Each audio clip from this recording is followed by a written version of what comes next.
department right now at Low Cost Airlines. 800-452-1075. 800-452-1075. That's 800-452-1075.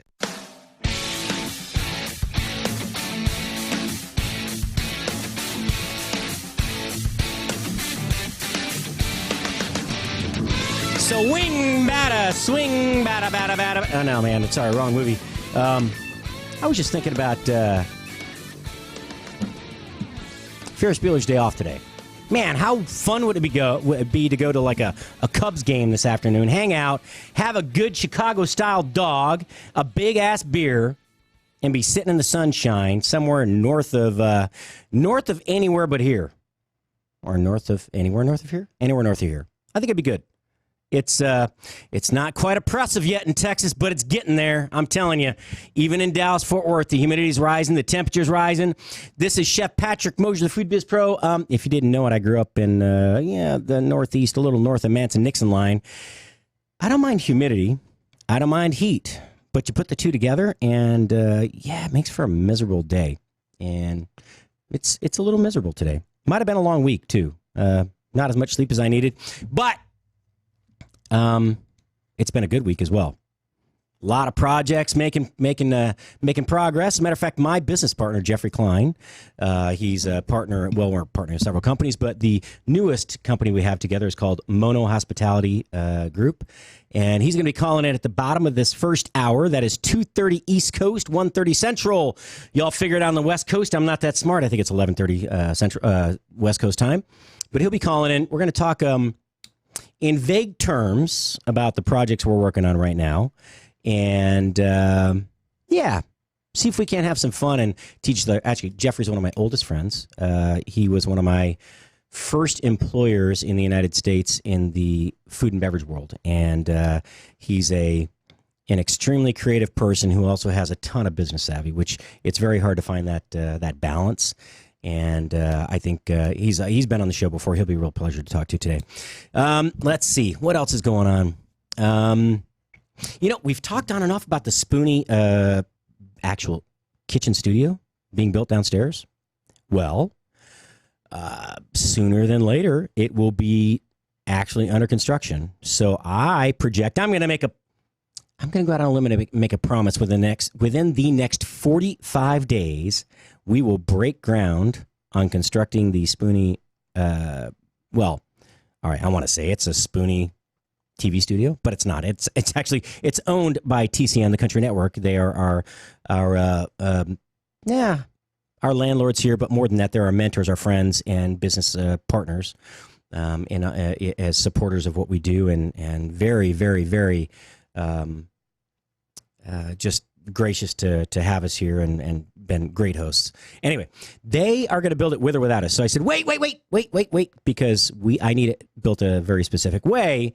Then I put a halt on that. I'm having a wonderful kitchen designer out of Colorado named Jeff Katz. Jeff B. Katz is designing it. He's done a lot of work for Nobu. Oh, he's done like 5,000 projects over the year. This guy's a smart cookie. Graduated from Cornell. Written a couple of books on restaurant design, smart, efficient design, restaurants at work. Really a genius in the field and has had a huge amount of influence on not just kitchen design, but I think those he's worked with over the years, which has been a very long time. I'm not going to call him out on his age, but it's been a long time. So today is one of those national calendar day, days when there's not just one or two, but I want to say there's like 5 things on the calendar today. That's fine, but should you not have like a national food calendar day, a national people calendar day, a national personality? I mean, there's so many things. There's 1, 2, 3, 4, 5, 6 items on the calendar today, on the National Day calendar. First is Eat Your Jell-O Day. First, you eat your Jell-O. I can't do Bill Cosby, and it was pudding anyway, Jell-O brand pudding. But it's National Eat Your Jell-O Day. I don't know what that means, other than they were trying to push Jell-O and said they came up with some promotion to sell more. I don't know. I didn't realize Jell-O goes back to 1897.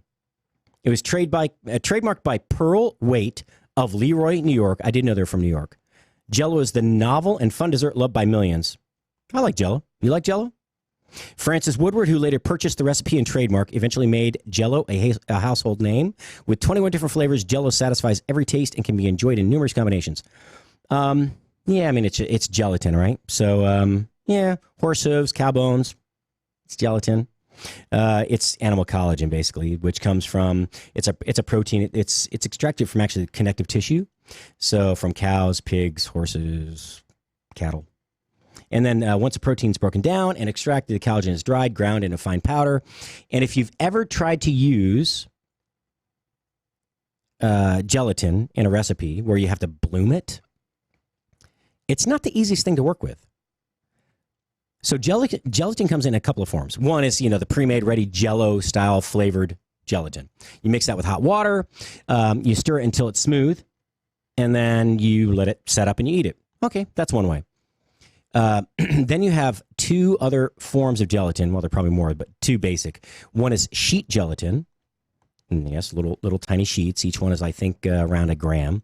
And then you have the powdered gelatin. And I don't remember how much each packet weighs, but that's basically the two forms it comes in. Gelatin, as simple as it seems, this versatile thickener used worldwide is kind of fickle. If you put it in hot water and cold water, actually you're supposed to put cold water, let it bloom, then heat it and melt it, then stir it till it's all dissolved. It gives you a ratio of exactly how much water you're supposed to have, but a lot of times it's less than you need. So you end up with these kind of not chunks of gelatin, but unless you incorporate that bloomed or blossomed gelatin into another liquid base, then you get these weird chunks, right? So by blooming, what I mean is you take this dry gelatin, and yeah, I know I'm getting off the track with Jell-O, but gelatin is the base of Jell-O. So you take the gelatin, you pour it over this cold water, and what happens is it absorbs the water, and it starts the water congeals, basically. The gelatin expands, it absorbs the water, and you basically get this big, thick bowl of Jell-O, or unflavored gelatin, which is kind of clear, more opaque than clear. But it's deceiving, right? It's tricky. It's not difficult. It's just you have to pay attention. I've had so many times I had to add more water to the surface of the whatever vessel I was blooming the gelatin in, and or I didn't do that before I knew, and then I would bake with it or cook with it, make whatever I wanted to make with it, and it didn't turn out right. It had these clumps of stuff. And so I had to figure out that, it needs more water, and then you just let it set. It doesn't always work that way, but I'm sure that someone on Facebook will give me the one and only 100% foolproof way to make gelatin work every time. Richard Brandt, are you there? Any master pastry chefs out there? Peggy Alter. She was my baking pastries instructor at where would I go? Oh, the Art Institute up in Denver. And she was a great mentor and friend of mine. Anyway, gelatin. It's in so much stuff. It's a thickener. It's an emulsifier. It's not an emulsifier. It's a thickener, right? Anyway, so National Eat Your Jell-O Day. And how do you celebrate? Well, obviously use hashtag Eat Your Jell-O Day in any post on social media. But however, the day specifically tells us to eat. So whether it's molded, layered, or mixed with fruit, vegetables, or marshmallows, be sure to have some. It's delicious as salad. Oh, no, it's not. Jell-O is not delicious as a salad. It's wasteful. Do not. Okay, wait. I retract that statement. A Jell-O salad with only fruit in it is almost tolerable. If it has any shredded carrots, anything savory, I'm not talking about a terrine or a gelatin mold or aspic, which is it's like a thick gray. It's just heavy gelatin with other foods suspended in it. Big French, old style French cuisine. Other than those three applications, gelatin, Jell-O, because this is National Eat Your Jell-O Day, not gelatin. Jell-O should be sweet with nothing but itself or fruit or a little whipped cream. That is it. That's it. There is no ifs, ands, or buts. This is not up for debate. That's it. Don't mess with it. It's like, I forgot to bring it in. That's like, I actually found this sauerkraut. It's bacon sauerkraut. And I love sauerkraut. I like sauerkraut whether it has caraway or apples or anything else in it. But you know what? I'm not sure the bacon's going to make it better. I'm going to try it on the air at the top of the second hour. Yeah, beginning of the second hour. And I will taste it and tell you what I really think. I love bacon. I know y'all think I hate it. I wore the Primal Cuts of Pork shirt today. I did not eat a pound of bacon on the air last week like I said I would, but I'll get around to that. But yeah, it's kind of like that. Jello is Jello, right? Why mess with it unless you're making Jello shots? I mean, that's tolerable. I mean, I'm Irish, right? There's something my mother used to make. 2 dishes. One was right before the Jello. Like the Jello was like 50% congealed, maybe a little more than that. But she would take whipped topping or whipped cream and mix it into the Jello, so it made this like pink fluffs. It was always cherry Jello, and it made this pink fluff. I don't know what it's called. It tasted really good. The other thing you can do is if you grind up fresh cranberries and you mix that with whipped cream or non-dairy topping into the same type of not fully congealed Jello, and then put it back in the fridge. Oh, that's awesome. And you don't really need a lot of sugar on it, or any sugar actually, because the Jello is sweet enough. You get the tartness from the cranberries, the extra sweetness and texture, the light fluffy texture from the whipped cream or non-dairy topping. That was one of my all-time favorite desserts. I've never had raw cranberries uncooked or without sugar, being rolled in sugar, that I've ever liked. They're so tart. I mean, they were good for you, but they're really tart. But that was one of my favorites, and they all were thanks to Jello. Anyway, I'll post a couple. There's Judy's strawberry pretzel salad. Ooh, that kind of sounds good. I'm gonna actually post that one, but I'll put that up on Spoony Radio Facebook page. And you know what? I have chosen a winner for the ice cream. What is your favorite store-bought ice cream from last week? And I'm not going to announce it yet. It'll be at the end of the show. But that lucky person, if you live in town, you can come pick up your half gallon of ice cream. If you live out of town, I will figure out a way to buy some dry ice, find an insulated box, and ship it to you. I think I could figure that out. What do you think? All right. I don't really want your opinion. Thanks, though. Yeah, because I know what people are going to say. It's Friday. He's been over on the Mojo 5-0 having beer for breakfast or beer for brunch on Friday with Matt. Yeah, no. Uh-uh. Oh, by the way, I was going to open the phone lines at the bottom of the first hour, but I think I'll wait till the top of the second hour because just because I need to talk to Jeffrey, my business partner in the consulting business, about some serious things, and I will get sidetracked if I keep answering calls. And not to mention, Jeffrey is the most amazing person in the world. But he's such a storyteller. I really tell him he needs to do Jeffrey's random story of the week. This guy has spent so much time in Hollywood and California, Hong Kong, Southeast Asia, Central Asia, Japan, New York, you name it. This kid off a farm in Iowa has done an amazing job of traveling the world and learning more than most people ever dream about learning. But I'm sure he'll have a story or two today, actually. Yeah, I'm sure. I'm not sure if it's appropriate for Spoony Radio because this is a family-friendly program, but we'll find out. All right, Judy's strawberry pretzel salad. I'm going to post this in a second, but this is basically, it's a 3-layer salad. It includes a pretzel crust, cream cheese center, and a strawberry top. Sounds pretty good. So let's see, you need 1.5 cups crushed pretzels, 4.5 tablespoons of white sugar, 3.5 cups of butter melted. Let's see, 1 cup white sugar and a package, two 8-ounce packages of cream cheese, 1 8-ounce container of frozen whipped topping, thawed, 1 6-ounce package of strawberry flavored Jello, of course, 2 cups of boiling water, 1 16-ounce package of frozen strawberries, and that's pretty simple. Preheat the oven to 350. Mix together the pretzels, 4.5 tablespoons of sugar, and melted butter. Press into the bottom of the 9 by 13 baking pan. Bake for 10 minutes until lightly toasted. Set aside to cool completely. All right, that's easy enough. In a medium bowl, beat the sugar and cream cheese. All right, so that's you're creaming the cream cheese. When you take butter and sugar and you mix them together like that in a mixing bowl, especially with a mechanical mixer or electric mixer. It's called creaming the sugar and butter. It gives you a lighter texture in whatever you're baking.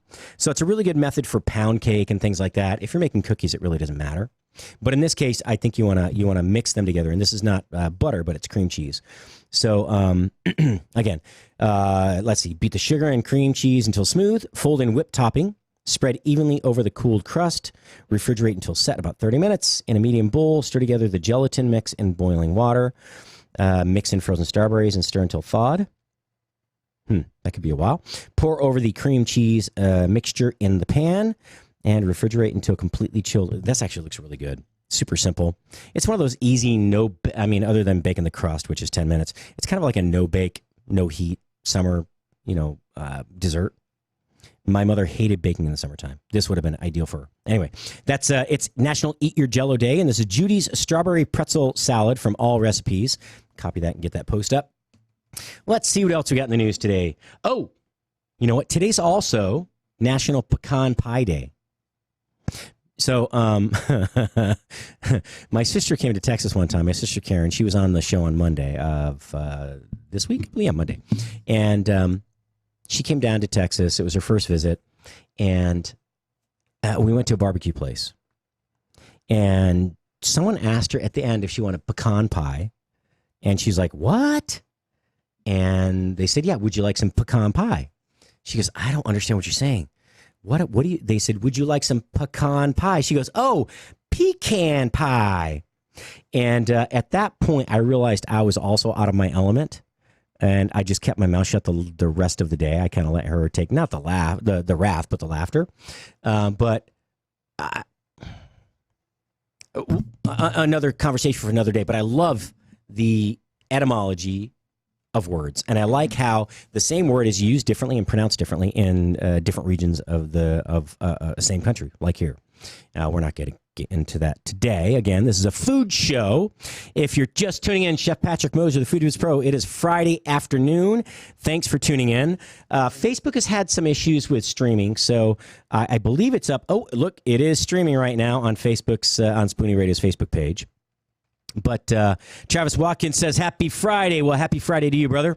And Richard Brand is present. All right. Present and accounted for. I will mark you off the roster. Dustin Caudill, don't know about that. Playing a softball tournament tomorrow in Southeast Ohio, and it's going to be 90 and muggy. Muggy. Yep. Gotta love it. I lived in Houston for a long time. I've lived in Arizona, California, upstate New York, Florida. Miami was bad. Out of all of them, I think Miami was probably the worst with humidity. You would take a shower, change your clothes. I lived on the 10th or 11th floor of this nice apartment building. But the minute that you walked out from the foyer into that hot summer air, there was like 105% humidity. It was like someone just threw a bucket of water on you. So you learn to deal with it, but I'm telling you, it was miserable. And I'm already a warm person. Like, I always overheat. And whether I'm riding a bike or just sleeping or exercising or not doing anything, I'm always warmer than almost anyone in the room. It was almost unbearable. I couldn't ride my bike there because when it's humid, your body doesn't it sweats, but it doesn't evaporate. So your body doesn't have that cooling effect. That's the whole point of the sweat evaporating, right? To cool your body. But in Florida, it was the worst. The worst. I used to freak out in Arizona because I would ride for 20, 30, 40, 50 miles. And then at the end, you would have this dust on your skin. It was basically the electrolytes that you sweated out during your ride. And they would just, they'd collect on the surface of your skin. Never happened. Never one time when I rode in that climate, like Florida, Louisiana, anywhere along the Gulf Coast there. Not one time did I ever have that happen. And not one time did I ever feel really good riding. It's just, it's bizarre. Humidity is not my friend. Anyway, let's see. Travis Watkins, I think 1 pouch is 7 grams. I think you're probably right. 1 pouch is 7 grams. I make my own marshmallows with this. They are 1 million times better than store-bought. Yes, there is no marshmallow in marshmallows either. But it is good stuff. Yeah, if you can make homemade marshmallows are not hard. You make them in a pan, cut them into, the bit large squares. That's some good stuff. I have no fool. Travis also says I have no foolproof method. Sometimes they fail horribly. Yeah, baking, again, Jeff Wetzel and I, if you listened to our show yesterday, Jeff Wetzel, the cowboy chef from Bella Vista, Arkansas, just north of Bentonville, was on the line, and we spoke a little bit about that, He mentioned if you order a birthday cake from me, well, that's your fault because I am not the guy you want making your birthday cake. And I agree. Jeff's actually a really good chef, and he's very talented. But as far as baking and pastries... excuse me. It's been a long week. The decoration of cakes goes. I mean, that's a specific skill set that most hot food chefs don't have. And kudos to you for those that stick it out. Let's see. Dustin Cuddle says, I wonder how gelatin and liquid duck fat would get together. I've got an idea I've been kicking around. You know what, Dustin, you should email me at chefpatrick@spoony.com. I will... promise right here, this is a public and verbal disclaimer. I promise not to steal your recipe nor use your ideas in any way, shape, or form to benefit from that, nor to monetize any other efforts. Fair enough? You should shoot me a post. Man, I love duck fat. I mean, that's some good flavor. If you've never had duck fat fries or duck confit, where the duck itself is basically slow simmered in oil in the oven, and duck is cooked in its own fat. Oh, I know. So is that like Double Jeopardy? There was a movie in the 90s, I think. There was a movie called Double Jeopardy, right? And the law in the United States says if you've been tried for a case, a charge, and you are found not guilty, they can't retry you for that charge, that same charge. And it's a great movie, but I was just thinking about that. I mean, would it be Double Jeopardy? It's like you kill the duck, then you cook it in its own fat from other feathered friends and family. No, I have to think that's a bit of a moral clause for me. I mean, if you take the life of an animal, then you have to eat it, and everyone else should. I'm just thinking, is that Double Jeopardy to cook an animal you took their life, and it's in the fat from that said animal's at least genetic brethren? Man, that's kind of rude. That's really rude. But duck confit is so tasty. If you've never had that, we're off track. I don't care. It's Friday afternoon, folks. Chef Patrick Mosher, the Food Biz Pro, right here on Spoony Radio. Duck confit is like the best. So what they do is for about 36 hours to 48 hours, you press the duck. You cut it in half, and you sprinkle it with sulfates, and then you press out the liquid, basically. And then you bring this oil up to a specific temperature. You put the leg of lamb in there, and then you stick it in the oven. And it takes, I don't know, however long it takes to, depending on if it's roast chicken or if it's squid or if it's whatever else you have in the pot. But the thing is, it's the most tender, moist, oh my God, juicy flavored flesh I've ever had.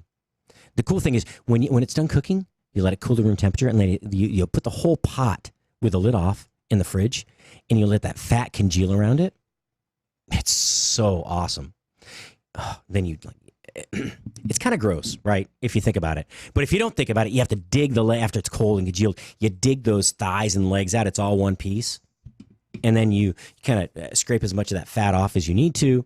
You resprinkle with a little salt and pepper, and you put it in the oven at like 450 and let that thing crisp up till it's baked. Really, it's just duck doesn't dry out the leg and thigh like chicken doesn't either, but like a traditional white meat poultry would. It's the most amazing. You need no other accompaniment, no sauce, no bread, no starch. It's just duck fat and duck. And if that doesn't get you excited, then I need to do a better job. So you tell me what you'd like to try, but you're not sure how to, and I'll try to give you my best advice. Hey, we're about 25 seconds away from a break. Chef Patrick Mosher here. We are going to have my buddy, Jeffrey Klein's going to be calling in here in any second within about the next 3 minutes. So stay tuned. Do not fear. There's lots more food, fun, and frivolity, I'm sure, because it's the weekend, right? And I'm going to try not to fall asleep during the break because my head is tired. All right. Stay tuned. Chef Patrick Mosher will be right back.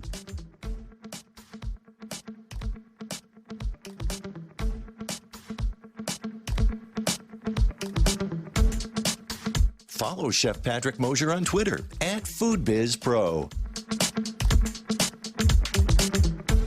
Why have thousands of aspiring authors teamed up with Christian Faith Publishing to publish their book? Because Christian Faith Publishing is an author-friendly publisher who understands that your labor is more than just a book. We provide authors freedom and flexibility throughout the publishing process, professional book editing, award-winning design, and some of the highest royalty structures in the publishing industry. And as always, you will retain 100% of the rights to your book. I was looking to find a company that I could trust, one that assisted in the editing process completely. The most important qualities that I was looking for was a publisher who was honest and upfront, no hidden costs or fees, and owning the rights to my own work. Christian Faith Publishing will publish, market, and sell your books in all major bookstores, online booksellers, as well as specialty Christian bookstores. Call for your free author submission kit. 800-978-4812. 800-978-4812. 800-978-4812. That's 800-978-4812. Never Forgotten Apparel is more than just a premium women's and men's clothing line. It's a movement to remind us to wear American-made and serve those who serve us.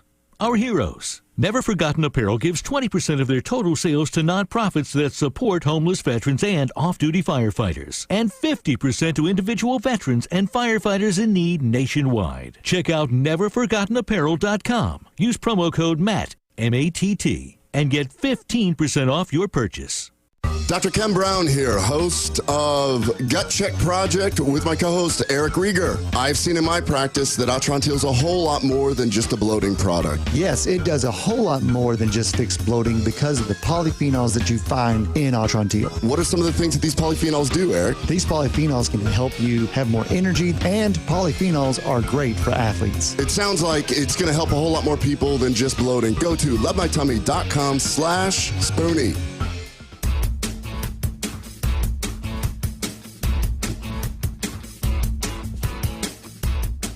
And I'm back. Barely. I needed some coffee. Wow. I swear I was about to doze off. Been a long couple of weeks. Been a long year, actually. A good year, but a long year. All right, Jeffrey, here you go. Let me send this off to you.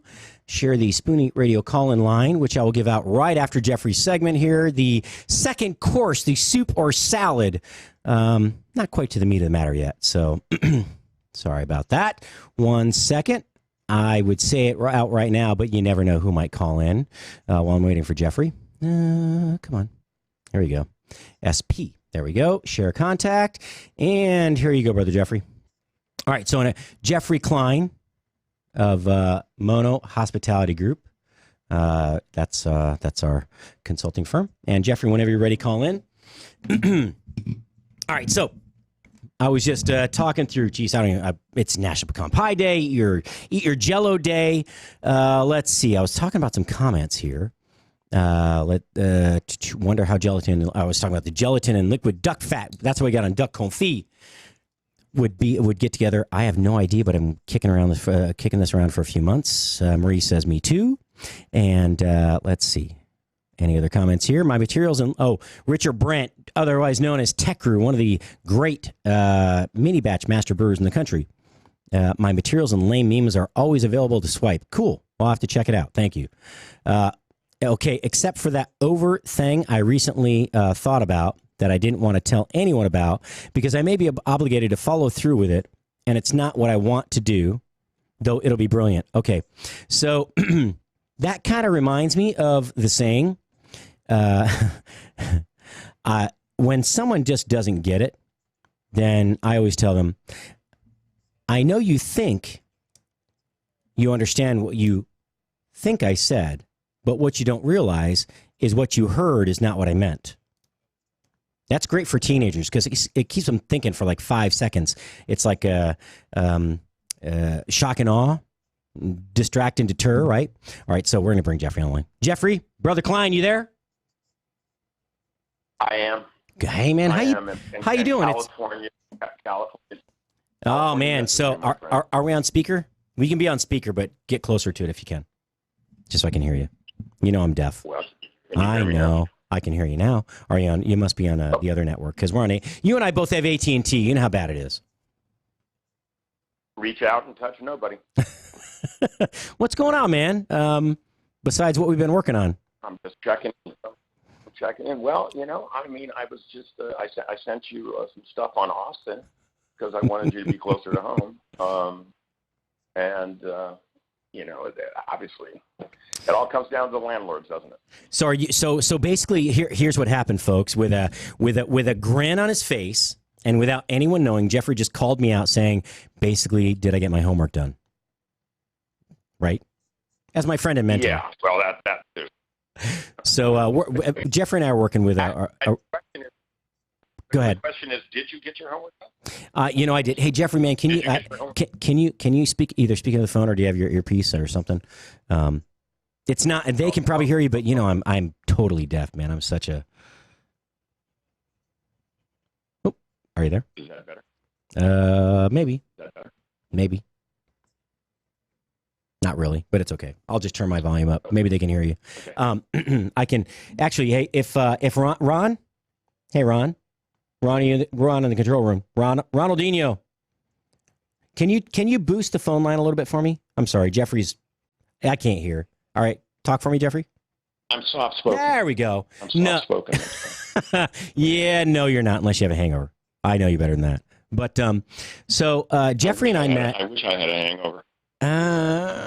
No. Some years ago. Dude, I'm telling you, Aspen was not the place to drink a lot. It was the place to drink a lot, but you suffered for it at that altitude. Man. Well, I will say that Aspen is the 13th step of drug rehab. Yeah, that's where everybody goes to relapse, right? Yeah, they just basically, they've gone through all the 12 steps, and then they decided, forget it. I'll move to Aspen. So anybody who doesn't know Jeffrey is my business partner and the consulting side of what I do. And you have, Jeffrey, you have a long, illustrious history. I mean, you started with a large tabletop, not manufacturer, but retail outlet. Prior to that, you were in Asia. I mean, you worked for basically, what was your role with Elle Magazine in Japan? I was an international coordinating editor, which means I solved the problems that most people cause. Gotcha. And then you went into to film production, and you did some big hit. We started in television, commercials, then television, got into the film industry, and then the Japanese market kind of imploded in the 90s, and came back. And then that's when I started working with Nobu. Yep. Well, and somewhere in between, you were like a cover model, and you model for like Givenchy, and all these fancy French names. Thank God it's radio, and no one can see what I really look like now. Dude, you know what? I look back at those. Really? I look back. So can I tell you what Jeffrey was actually is a world-class martial arts practitioner. You are a way lower than you should be, 4th or 5th degree Grand Master of Shotokan Karate, but I'm sure you should be 7th or 8th because the guys you teach or have taught over the years, or at least that. And can I tell you, you have some cool pictures from the late 60s, early 70s that are, if you look up Jeffrey Lewis Klein on Facebook, yes, look up Chef Patrick Mosher or just Patrick Mosher or Spoony, look up Jeffrey Lewis Klein, and there's this cool picture of you. This is back in the days like Bruce Lee was just coming out, maybe even prior to his making any movies, but martial arts was just hitting the U.S., maybe 5-10 years into it, and you and another gentleman are jumping. You're doing I don't know what the kick is called, but it's like a herky but straightforward. Yeah, that was in Mexico. Thank God there was an angle to inch off the ground. No, it's cool because you guys are both jumping in the air, kicking one direction on top of a pyramid. It's very cool. And in Mexico. Whoop, I lost you. But I don't like that stuff because I don't like that stuff. So. Yeah, no, you're good. Man, you got what's up? Dude, you got to talk into the phone for it. I'm so deaf. I can barely hear you. I know. What's up? So here's the deal. Well, I'm trying. I know. So here's the deal. I want to talk about, we are working with a very, very, very well-known restaurant group right now, right? We're not going to mention their names, and we love them and we admire them, and they are, they inspire us to do better, right? And they're our friends. Right. At least we hope they're our friends. And we have a growth strategy for them, both, stateside and abroad. And, you've been doing all the legwork and presenting that, and the Favillies are helping me put the package together. This is the pitch deck. But I want to talk about, I talked on Monday with my sister about having a mentor and learning, really becoming a true authority in your business. Because knowing things inside and out through experience, it really trumps everything else, really. Practical knowledge, hands-on experience really trumps everything else.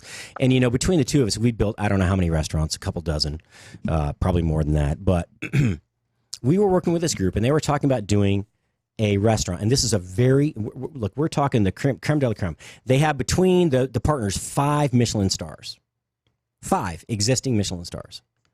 And they said, hey, we found this space in this major metropolitan area and in a very ritzy city, and we want to put our restaurant in there. And without hesitation, you didn't call them out, but you said, I don't think you've thought this through, right? Because you and I worked on a very similar space. No.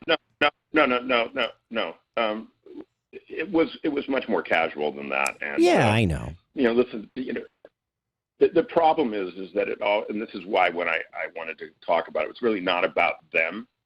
It's more about the landlords.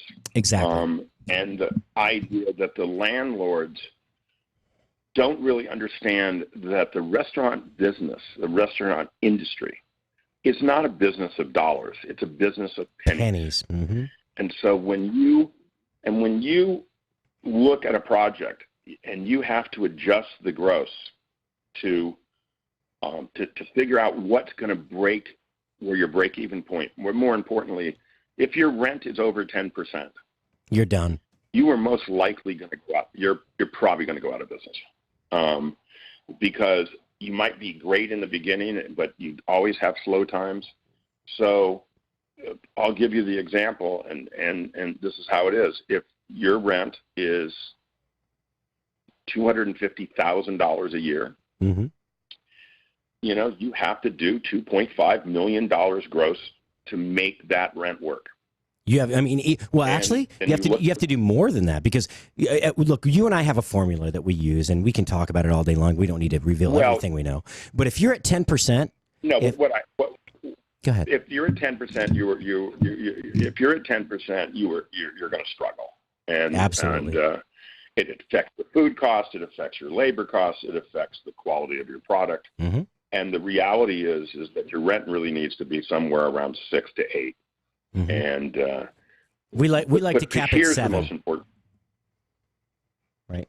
So what I wanted to say is that you run the numbers, and then you look around the area that you are doing business in, and you find out that there's no restaurant that can do that number. Even and look at Austin.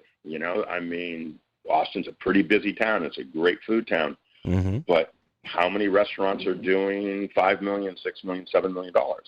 A handful. Only a few. Mm-hmm. And you want to jump into that market and say, okay, I can compete with those guys. Well, you may not be able to. And so I think as creators of restaurants and people that are in this business, they need people like us to kind of go to.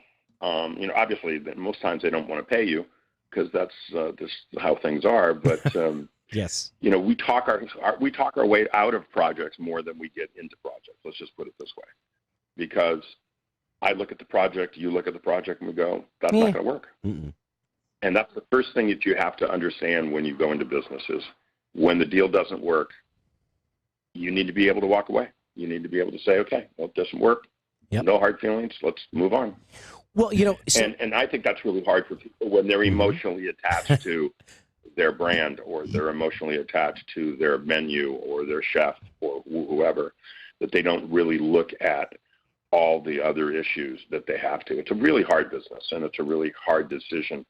Yeah, to, well, not just that. So close all the time. Well, we've talked about this before, right? So there's this issue of pride over profit, right? Even as consultants, a lot of times we are so emotionally invested in the brand that we're representing and trying to make work because we love it.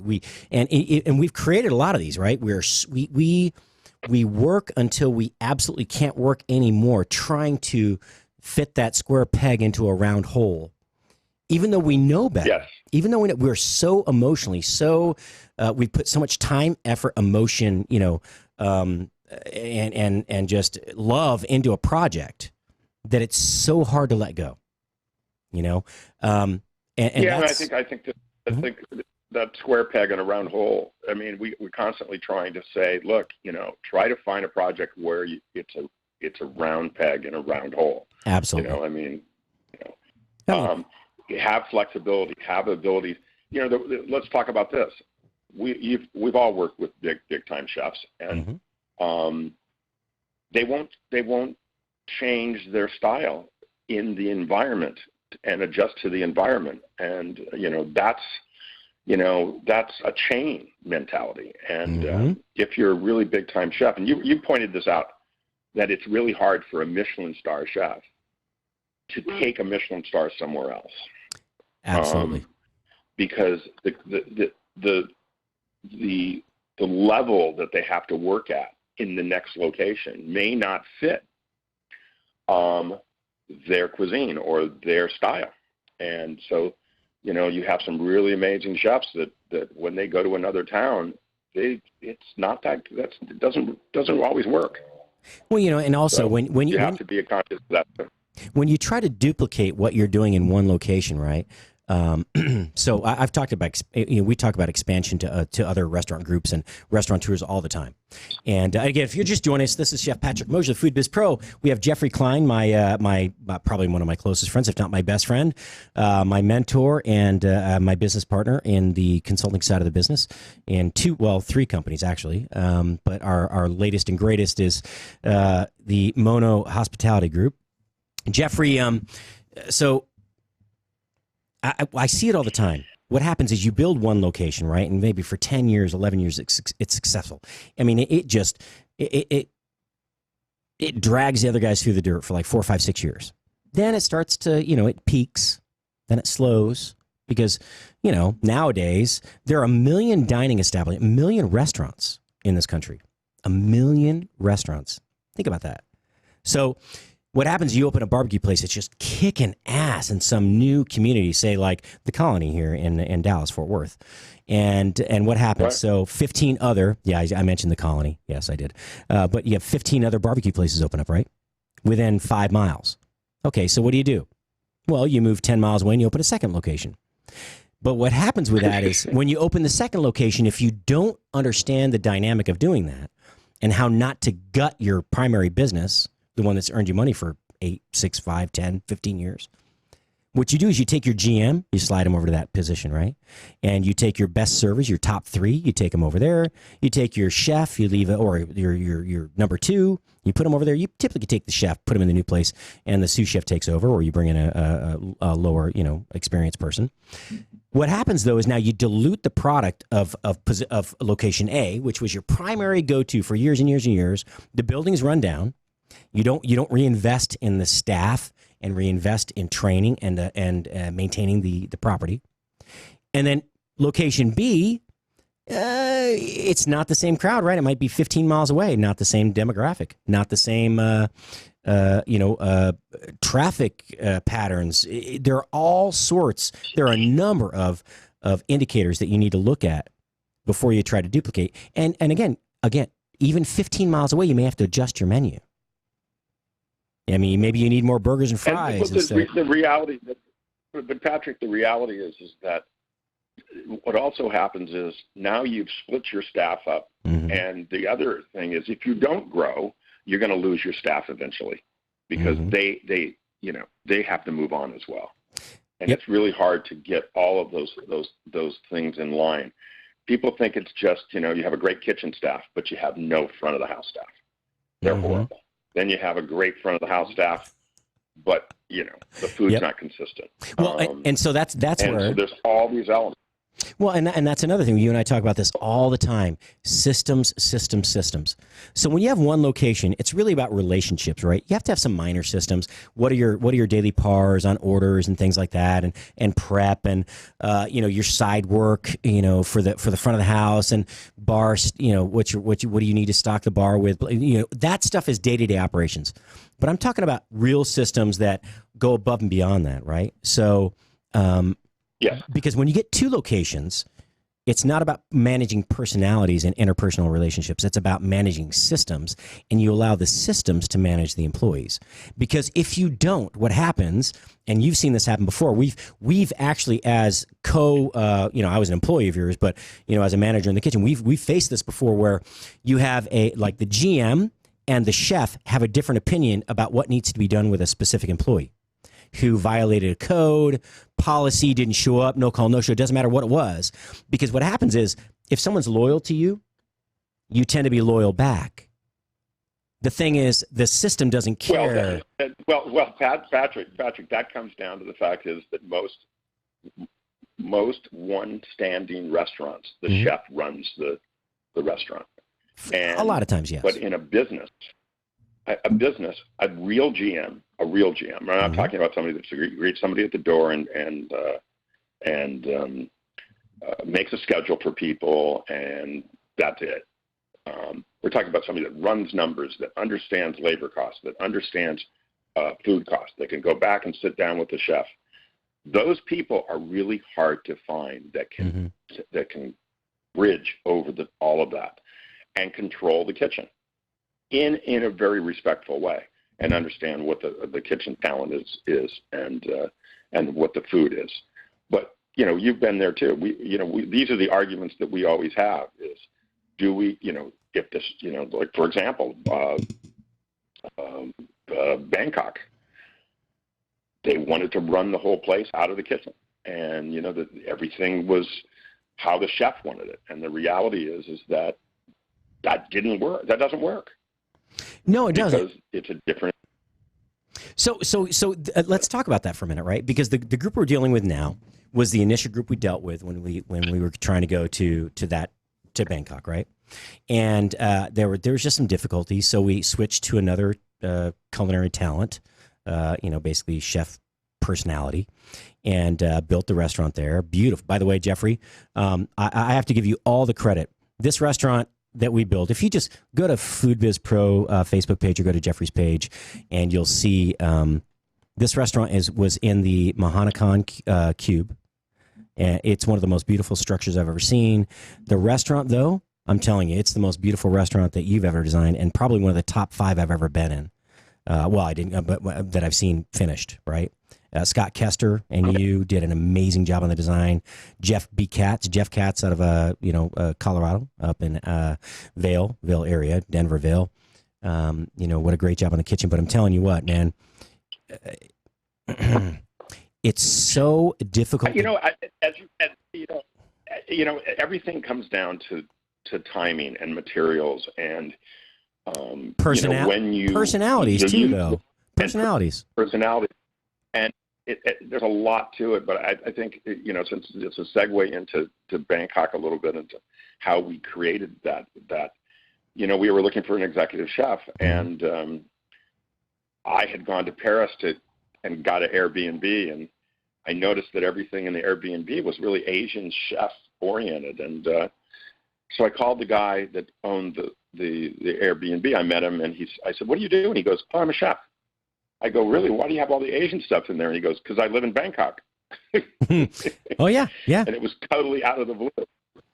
Out of the blue. I said, "You got to be kidding me." He goes, Yeah, I'm just trying to go back." I said, "Well, that's really funny. I'm opening up Morimoto, so Yeah. Well, I think we can. Yeah, we can tell them. We can say anything we want on the air. I'm trying to be as vague as possible because I don't know what we can and can't say as far as But we can. No, what I'm saying is our new projects. We have a new project that you and I created together of our own brand, and that we're going to start that in Boston. And it looks like we're getting that paperwork today. And so is that location one on the solo spot? The ramen or the mixed? Yeah. Okay. Yeah. And then after, we'll start looking at, how we grow the second half of the package. So, but I don't really want to talk about, the personalities involved. Yeah. Yeah. Well, so here's the deal. Yeah. When we're ready to let the cat out of the bag, it'll be a really fun conversation. And I can tell, Jeffrey and I have worked on how many projects over the years? I mean, we have done hundreds and hundreds of business plans. 10. Oh, yeah. Well, 10. We've probably worked on. I mean, if you count the projects that have finished and the projects that you propose. Yeah. It's 1 in 20, 1 in 30, probably. 1 in 10. Yeah, 1 in 30. 1 in 10. 1 in 10 gets initial funding. 1 in 30 actually gets produced, and that's fine. But we've grown over the years. So this project, though, is so exciting to me because it's multifaceted. There's multi-concepts. The level of participant we're looking at from a culinary and branding standpoint is unparalleled, right? I mean, there are people at that level, but it's cool to be working with people that are at that level and not jaded or arrogant. Because, as you and I know, one of the most difficult things to deal with are celebrity chefs. We can probably most of them, yeah. Yeah, they're not all of them, but most. They are. Well, and look, our business is way over glamorized right now. Think about the Food Network. Not just. I'm not blaming Food Network. I'm not vilifying them because if it weren't for Food Network, this Spoony Radio would not exist, right? So, but they have changed the perception of this industry. Everybody's like, "Oh, you're a chef? How cool!" It's like, yeah, it's kind of cool going home smelling like a deep fryer or raw fish at the end of a 15-hour shift at 2 a.m. when nobody's awake. Yeah, drink yourself to sleep quietly on the couch. It's very cool. No. Yeah, but I think that look, it's people. They go to chef school. They work in a restaurant. You still have to have some innate talent. Mm-hmm. Something that drives you to be that much better. And most of the really big time chefs, they've been working a long time. They deserve everything that they have. But there's some really up and coming young guys that are not arrogant and that have paid their dues. Mm-hmm. And there's a bunch of them there's a couple in Austin and Dallas, and they're not really recognized yet, but those are the kind of people that I really want to get to know, and I am really proud to be in that side of the business. So it's going to be interesting to see how we kind of remold some things and kind of work with everybody. So. Hey, that's part of the business. Can you stay for a few more minutes? We got a quick break coming in 2 minutes, but I want to talk about some of the people that we. Can you stay or do you have to go? Well, I got to go. Okay. Well, hold on. We got 2 minutes. Can you stay for 2 more minutes? The point that we're talking about is that there's amazing talent out there, but like films, they need to be produced, mm-hmm. and that's what a GM or a developer or a creative person like myself, perhaps, that's what a chef really needs. They need that balance of someone to say, you can't do it that way. We have to do it this way. Mm-hmm. And kind of balance that out. And hopefully we find that mix this time that really, really works. And so that's what that's really why I was calling in. So, hey, but I do have to take off. So. Oh, come on. 30 seconds real quick. Who's the coolest guy we work with? Come on, there's only one Japanese guy, Shingo, right? Shingo's the coolest guy ever. The number one bartender in the world. Yes, he is. Hey, and you know what? I think he just and he's my favorite guy. He's so and then my cool. favorite designer, because I met Shingo through Scott Kester, who I think, amazingly cool. How many guys study architecture at Harvard and become this world-class restaurant designer? Very few. Yeah, but listen, we're in heart, we're all New Yorkers, so it all works. Hey, okay, man. Buddy. Thanks. All right, thanks, Jeffrey. Gotta go. Okay, take care, buddy. Bye. Okay, bye. All right. So that was Jeffrey Klein. He was in a little bit of a rush there, but Jeffrey, not just my business partner, probably my favorite friend and my best friend. Doc was for a while. Jeffrey's been there for me for 20 plus years. An amazing talent in the restaurant industry, and not just creative. He can manage the build out process. He's very creative. He's a very good chef, actually, and just a well-rounded business individual. So. We'll have him on more.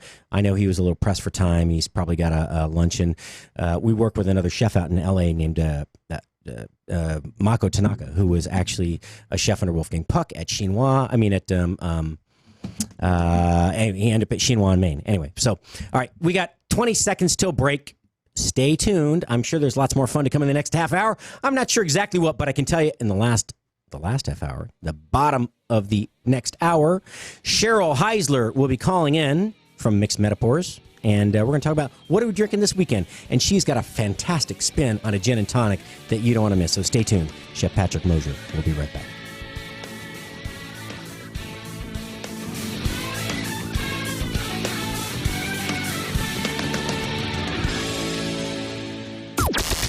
This is the only 24-hour take-anywhere platform dedicated to food and fun.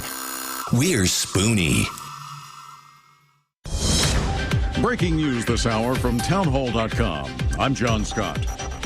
Labor Secretary Alex Acosta is resigning in the wake of the furor over his handling of a plea deal with sex trafficker Jeffrey Epstein. The embattled Labor Secretary submitting his resignation this morning after phoning President Trump. In that call, Acosta reportedly told the president he didn't want the Epstein story to consume the administration. Acosta's support on Capitol Hill began to erode earlier this week after details of his involvement in the non-prosecution agreement for Epstein were publicized. A news conference earlier this week to stem the bleeding didn't work. Insiders say the president came to the conclusion that Acosta had become a political liability. The 2008 agreement allowed Epstein to avoid federal prosecution and a lengthy prison term. The deal created a furor after Epstein's arrest on new sex trafficking charges last weekend. Correspondent Wally Hines reporting. On President Trump's travel agenda for today, he'll be visiting Ohio and Wisconsin, where he'll be pushing for his new trade agreement with Mexico and Canada. Tropical storm Barry hitting Louisiana with wind and rain as it closes in for what could be a long, slow drenching that could trigger flooding in and around New Orleans. New Orleans resident Georgiana Mitchell says she's lived through Hurricane Katrina and all the storms to come before since moving to her 9th Ward home in the early 70s. It's an eerie feeling. You don't never get comfortable until you know it's over. The storm expected to blow ashore early Saturday as the first hurricane of the season. Also at townhall.com, the much-anticipated public testimony of Special Counsel Robert Mueller, likely to be delayed a week. Mueller was scheduled to testify for both the House Judiciary and Intelligence Committees in separate sessions next Wednesday. Junior members of the Judiciary Committee had complained the 2-hour session would have left them unable to ask questions. More on these stories at townhall.com. Are you tired of high cable TV rates? Sign up for Dish today and get a $500 bonus offer while supplies last. Plus, lock in your price for 2 years guaranteed. Call All American Dish, your Dish authorized retailer now. 800-570-6630. 800-570-6630. That's 800-570-6630. Offers require credit qualification, 24-month commitment, early termination fee, and e-auto pay. Restrictions apply. Call for details. If you're trying to quit drinking or doing too many drugs, listen to me. You don't know me and we'll never meet. I had a problem like you once. I drank and used to party a little too much till it got out of control and almost ruined my life. I realized I needed help to fix my problem before it totally destroyed me. If you've tried to fix your drinking and drug problem and you know you can't do it alone, you need to call the National Treatment Advisors. They'll immerse you into a 30-day program to replace your old habits with new habits and totally change your life. And if you have PPO private health insurance, the entire program may be covered. Fix your problem right now before it gets any worse. Get clean. Call now and learn more. 800-296-1252. 800-296-1252. 800-296-1252. 800-296-1252. Fast Track Student Loans can get your student loans out of default, stop any wage garnishments, stop collection calls, and stop seizure of your tax refund. Give yourself a break. Stop the stress and get your student loan payments down to as little as $25 a month based on what you can afford to pay. 800-709-4395. 800-709-4395. 800-709-4395. 800-709-4395.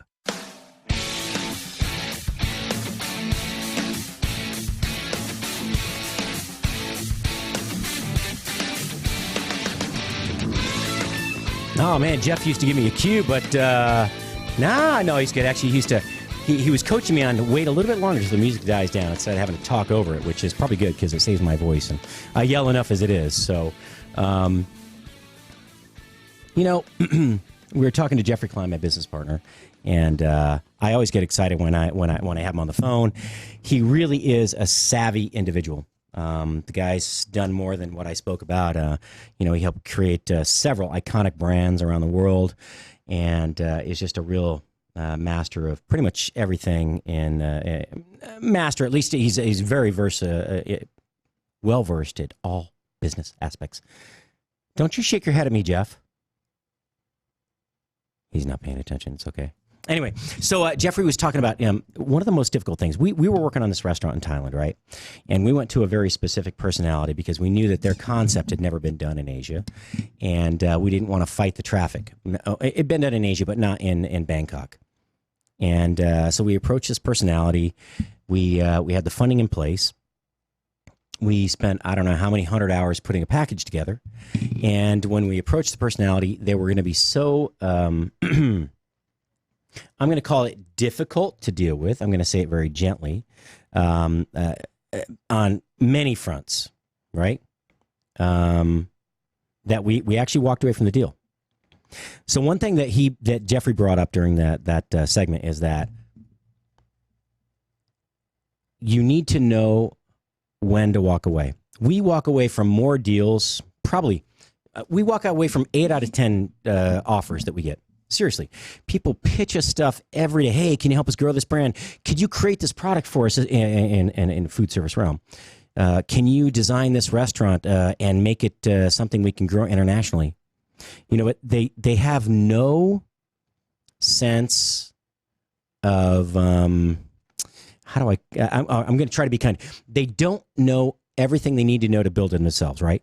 So when you go into this opportunity meeting, and you teach them the finer points of building a lasting concept and then the plan behind growing that concept or concepts, then a lot of times people get defensive because no one wants to be wrong, right? There are a couple things we need in life: food, water, shelter. But there's one thing we need to be loved, right? We need, and love takes many forms, but validation in the form of someone agreeing with you is one of the most powerful motivators, or if they disagree with you, one of the most powerful deterrents in the world. This isn't some deep human psychology. It's just pretty basic human emotions and understanding that. So when we go to these meetings, we're always very open-minded, but one of the points I was getting to is Jeffrey was able to persuade our current client that a specific deal was bad. And the reason we knew it was bad is that we had worked with a very similar property and tried to make it work in a location in Indianapolis. And this is a literal almost literal. It's very much like trying to fit a square peg in a round hole, except in this case, we were trying to fit a square restaurant in a triangular building. So there's an opportunity in Indianapolis and also in this other location. We were trying to build a restaurant, and we specialize, our backgrounds are in Japanese influenced cuisine, Asian cuisine. So we looked at this we had 2 stories to work with. And the first thing that our designer and also our kitchen designer said this, they said, okay, this is a traditional restaurant and this is how it's built. And it doesn't matter if it's elongated in either direction. It's got 4 sides that are fairly, square to each other. And that's the model, because equipment that goes in a kitchen is square. Coolers are square. Walk-in refrigeration is square. Pretty much any piece of equipment that goes in a restaurant is square. You can put round tables, but they don't fit in a triangle either. So when you have this kind of flat iron building and you're trying to build a square or rectangular shape structure or facility inside of that, you lose a lot of space. You lose the entrance, which is typically one of the apex, one of the corners, and then you lose the other corners as well. The only thing you can really put in those areas are broom closets or bathrooms. And so Jeffrey immedially, this group wanted to build this structure in a old city in Europe, and he said, "Okay, well, what's the address?" So we looked it up, and he looked at the shape of the building. He said, square peg, triangular hole. So he didn't really say anything. It was very subtle. He just said, "Okay, well, I kind of see what you're trying to do." So he drew this structure, traditional sized restaurant for that size space, and he laid it over the top, and he said, "How do you fit that in that space?" Because you need a certain number of square feet for the back of the house, which is the kitchen side, and you need a certain number of square feet in ratio to that for the service side of the business. And he drew that out, and he said, "Figure out how that fits. What can you move around, shift, reshape to make that work?" And they couldn't do it. And he said, "Okay, here's some other questions. This is a very old structure. It's 150 years old, and it's in this old area of a very old city in Europe. So are there restrictions on emissions? Because your concept needs a wood-burning oven. And you actually can't function without a wood-burning oven. So also you're on the 2nd floor. Will that building hold the weight of that wood-burning oven? Can you modify the structure enough to support it? On top of that, can you run a chase now, which is basically a ventilation shaft and maybe some electrical wiring? Can you run a chase through the building up 2 more floors and vent it out the top because it's a historical building? Is there a reason that the previous restaurant there closed? And then he looked at their rent, which was ridiculously high. I mean, ridiculously. And the restaurant that was there before was actually a very famous celebrity chef from that country who was very, very talented, very, very talented. Had, I think, 11 restaurants at one time. And but he failed. He failed miserably because he was known to be willing to pay exorbitant rent because he didn't care.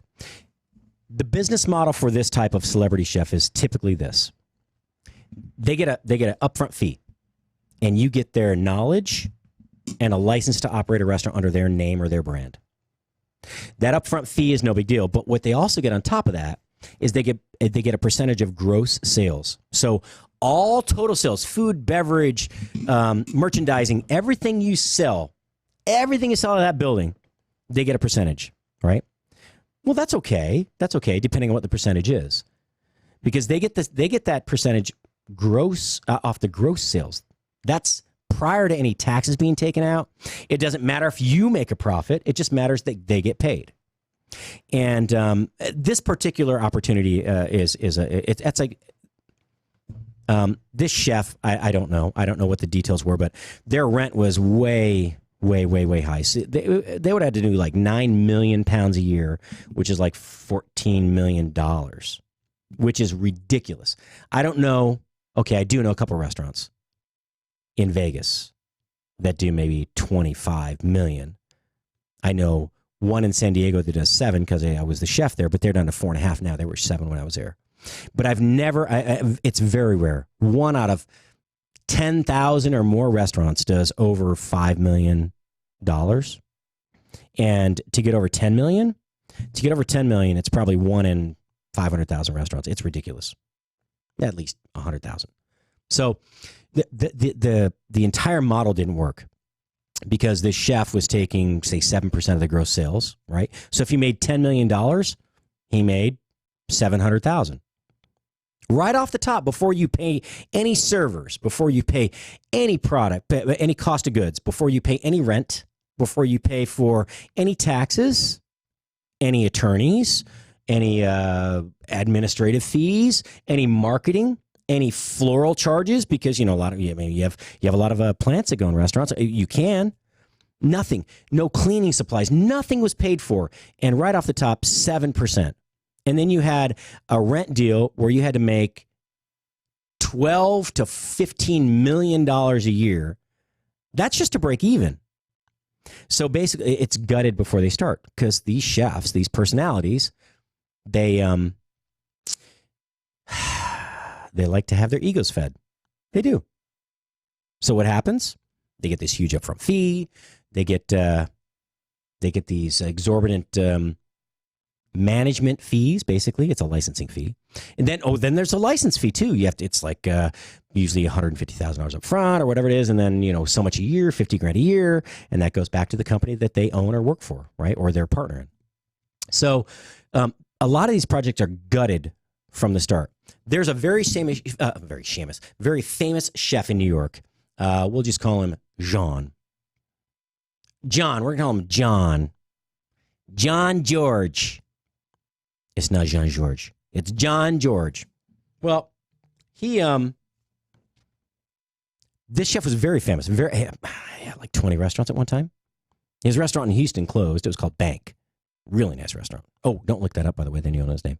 No, it's John George was his name. All right. And he required for you to hire him to open a restaurant in his name, and you pay for the entire restaurant and operate it. He just came in for training, and then you paid him $20,000 a day when he came to visit the 8 days a year he was there. $1 million advance. Not advance, I'm sorry. $1 million paid prior to starting the project, which he would withdraw on day one of operations. Whether you made a nickel, even a penny or a fraction thereof, over the next 10 years of operation, should you make it that far, this arrogant bastard took $1 million up front. Plus, Jeff looks at me like, I'm being a little harsh, but he was a really great chef.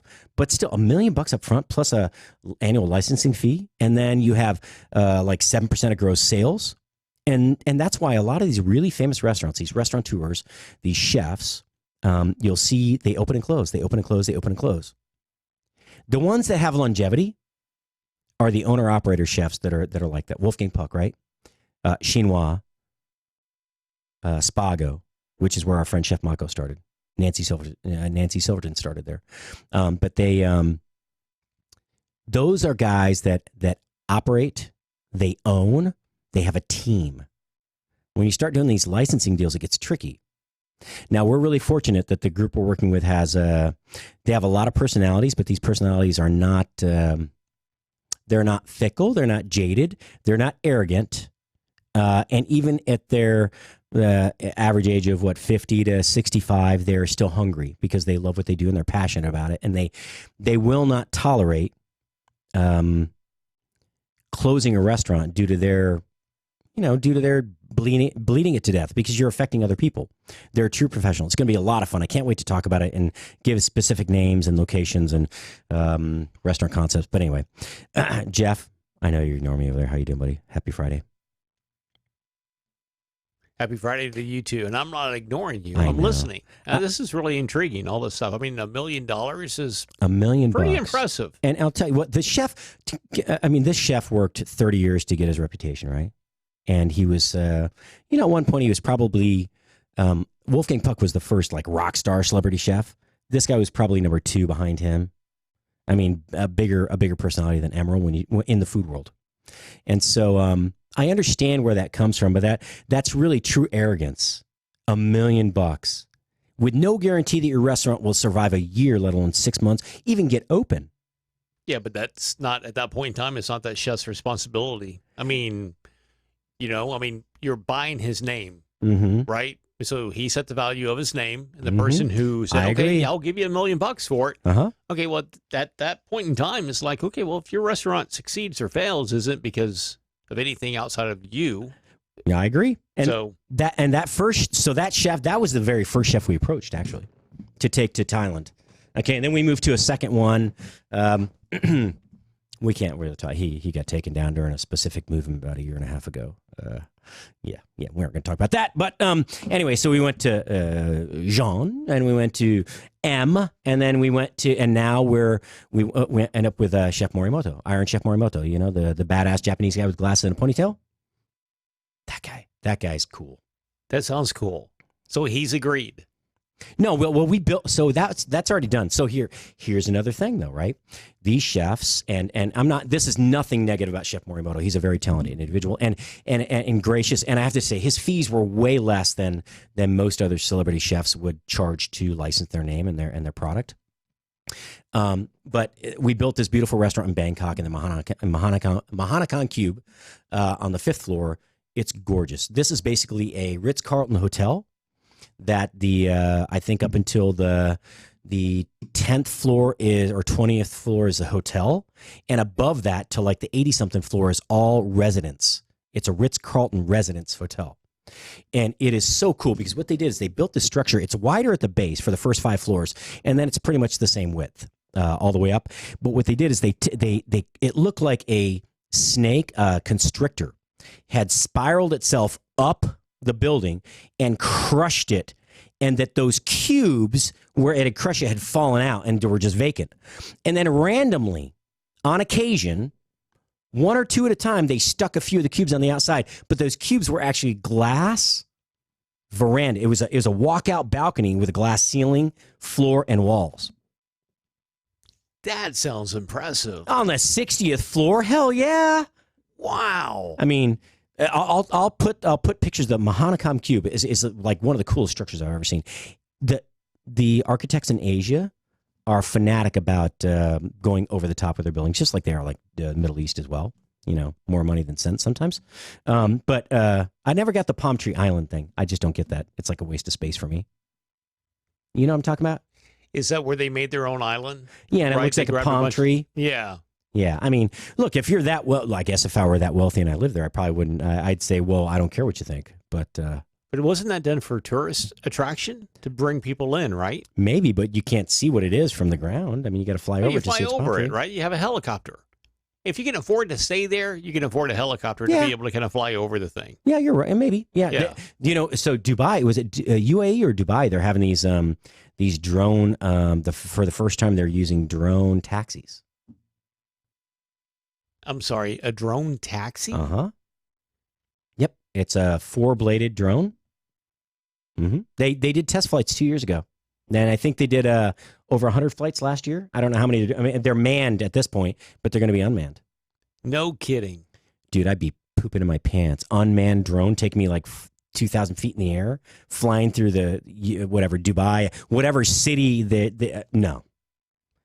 You know, unless I have some sort of remote control in case something happens, and I can, as my friend Jeffrey would say, not happening. That's pretty amazing. You know what the glide ratio on those things is? No. 0. Well, that would make sense. Well, so I'm afraid of big planes, but I don't mind little planes. And people are like, why? Little planes are bumpy, but if you lose an engine or both engines or whatever, not a big deal. Especially a Cessna like the overhead, the high wing planes. You go like 14 feet forward for every foot you drop. You know how, if you're in a 747 or 727, it's like 4 feet down for every foot forward. So you're saying there's a chance. Just sit in the back. Hey, folks, just sit in the back of the plane. The tail section, the cheap seats are the safest. I don't know. I've heard the opposite of that. But okay. Actually, more people survive crashes in the tail of the plane. Do they really? Mm-hmm. Okay. Well, there's a few reasons, but the fuselage, that typically the front of the plane takes the brunt of the impact. You don't have the fuel tanks are in the wings, right? So you're more protected from the explosive or fire or anything. But yeah, and typically the tail section breaks off. So there you go. So you're at the hands of God at that point in time, the mercy of God to be able to go through this thing. There was a time in my life I couldn't climb up a 6-foot ladder. I was so afraid of heights. No and kidding. I got over it by learning to rock climb indoor. And then I went outdoor. And then I learned to, I spent like 10 years trying to get over that. And so my first flight as a child, I thought I was going to die. I really thought, I probably hyperventilated and passed out, thankfully. But it was definitely a traumatic experience. I don't know why. It's not the fall that scares me. It's the sudden stop at the end, you know? Yeah. No, you're absolutely right. So I actually had a question for you. You know, I like getting into all these really deep details about restaurants and building with other groups and famous chefs and stuff like that. But everybody's got pet peeves in restaurants. We've talked about mine, right? This half of the glass is yours. Don't touch my half of the glass, which is this half. Your half, my half. That's my biggest pet peeve.